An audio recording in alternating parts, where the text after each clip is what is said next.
Hello dear student, हम study कर रहे हैं जनरल साइंस फिजिक्स और आज का हमारा टॉपिक है क्वेश्चन है एप्लीकेशन ऑफ डायमेंशन एनालिसिस का। ठीक है। Centripetal force acting on A particle of mass m moving on a circle of radius r with velocity v depends upon m, v and r. Find expression for f using dimension analysis. किसी particle का centripetal force f find करना है जिसका velocity, मास और radius दिया हुआ है, जो वह सर्कल पे रोटेट कर रहा है। हमें फाइंड करना है, उसका एक्सप्रेशन फाइंड करना है कि सेंट्रीपिटल फोर्स क्या होगा डायमेंशन एनालिसिस का यूज करते हुए।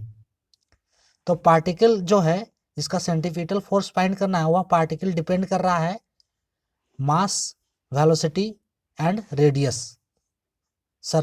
सो जो सेंट्रीपिटल फोर्स होगा वह प्रोपोर्शनल होगा मास के, वेलोसिटी के एंड रेडियस के। So F is proportional to m to the power x। Next होगा f proportional to v to the power y। And ये सर्कल के रेडियस पे भी डिपेंड कर रहा है। So f proportional to r to the power z। जब हम प्रोपोर्शनल का साइन हटाते हैं तो एक कांस्टेंट आता है। ठीक है, इसलिए जो f होगा f equals to k into M to the power x, v to the power y, r to the power z, जहाँ पे k है डायमेंशनलेस प्रोपोर्शनलिटी कांस्टेंट। हमारा जो k है वह है डायमेंशनलेस प्रोपोर्शनलिटी कांस्टेंट। अब हमें पार्टिकल के लिए सेंट्रीपिटल फोर्स f का एक्सप्रेशन फाइंड करना है, तो डायमेंशन एनालिसिस के यूजिंग से। ठीक है, डायमेंशन एनालिसिस का यूज करते हुए फाइंड करना है। इसलिए हम इसमें से हर एक टर्म्स का डायमेंशन पहले फाइंड करते हैं। ठीक है, सो डायमेंशन ऑफ फोर्स क्या होगा mL(T⁻²). डायमेंशन कैसे फाइंड किया जाता है किसी भी क्वांटिटी के लिए, ये हमने लास्ट वीडियो में ऑलरेडी डिस्कस किया हुआ है। आप उस वीडियो को जाके देख सकते हैं। यहाँ डायमेंशन ऑफ फोर्स होगा mL(T⁻²). फॉर मास के लिए m होगा एंड फॉर वेलोसिटी के लिए डायमेंशन क्या होगा L(T⁻⁻1). वेलोसिटी का डायमेंशन होगा L(T⁻⁻1). नेक्स्ट क्या है रेडियस r। तो r का डायमेंशन क्या होगा, r का मेजरमेंट यानी कि मीटर में, सो इसका डायमेंशन होगा L। ये हमने ऑल टर्म्स का डायमेंशन फाइंड कर लिया। अब हम इसे इक्वेशन a मान लेते हैं। ठीक है, इसको हमने इक्वेशन a मान लिया। अब हम according to principle of homogeneity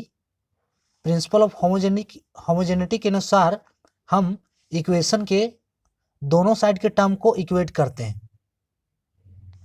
dimensionally equation के दोनों साइड के टर्म्स को इक्वेट करेंगे। Equating the equation a on both side dimensionally equate करना है। ठीक है, और ये इक्वेट होता है according to principle of homogeneity के अनुसार इसे हम इक्वेट करते हैं according to principle of homogeneity. तो जब इसे हम इक्वेट करेंगे तो इसका इक्वेशन होगा ml। फोर्स का डायमेंशन फॉर्मूला हमने निकाला है mL(T⁻²). So mL(T⁻²) equals to, अब यहाँ पे जो हमारे फिजिकल क्वांटिटी है उसका डायमेंशन लिखेंगे। तो k हमारा कांस्टेंट है, सो k का डायमेंशन नहीं होगा। तो mL(T⁻²) equals to m to the power x into L(T⁻⁻1) to the power y into L to the power z। ये होगा। अब इस इक्वेशन को आगे सॉल्व करेंगे तो mL(T⁻²)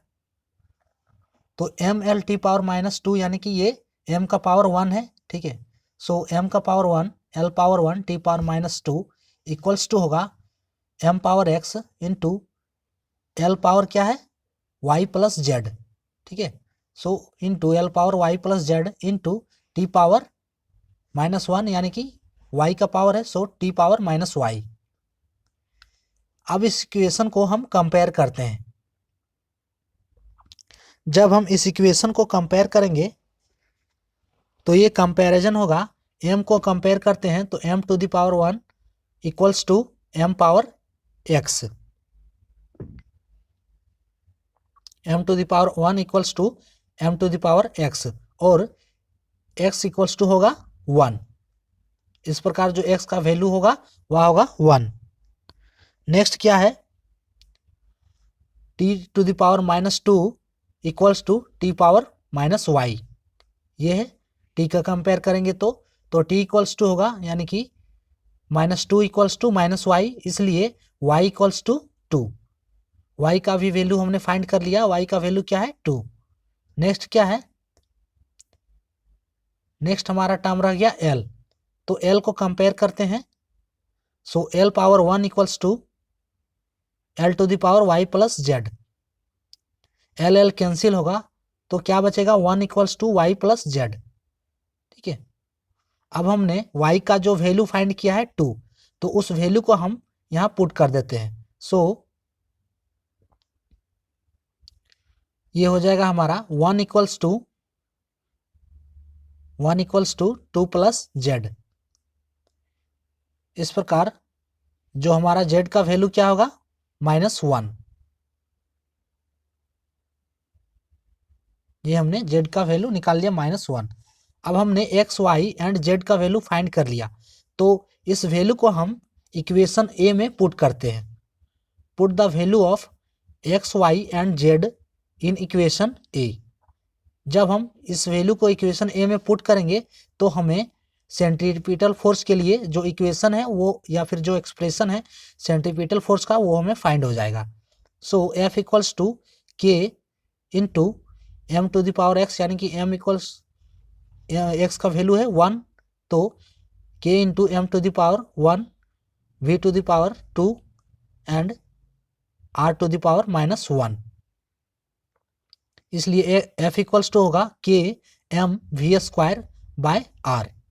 ये हमारा इक्वेशन हो गया सेंट्रीपिटल फोर्स के लिए। ठीक है, अब इसमें K क्या है, K डायमेंशनलेस टर्म है, तो डायमेंशनलेस टर्म ये हमें डायमेंशन फाइंड नहीं कर देता है। ये जो डायमेंशनलेस टर्म है, यूनिटलेस टर्म है, तो ये डायमेंशन फाइंड नहीं करता है। इसलिए आप इस इक्वेशन को यहाँ पे भी आप छोड़ देते हैं तो आपका इक्वेशन सही है, करेक्ट है। ठीक है, अब बाय एक्सपेरिमेंट के द्वारा यहाँ पे K का वैल्यू फाइंड किया हुआ है, तो K का वैल्यू जो फाइंड किया है वह है 1। सो अगर इस इक्वेशन में हम K का वैल्यू 1 पुट करेंगे तो F इक्वल्स टू होगा mv स्क्वायर बाय 2। तो ये हो गया सेंट्रीपिटल फोर्स का equation, F equals to mv square by r। So F equals to mv square by r, ये हो गया सेंट्रीपिटल फोर्स का इक्वेशन। हाँ, अगर सेंट्रीपिटल फोर्स डायमेंशनली हमें निकालने बोला है तो F equals to K mv square by r, ये भी आपका इक्वेशन सही है अकॉर्डिंग टू डायमेंशन एनालिसिस, क्योंकि डायमेंशन जो है K का वैल्यू फाइंड नहीं करता है। तो ये था हमारा आज का topic. For more update subscribe please. Thank for watching.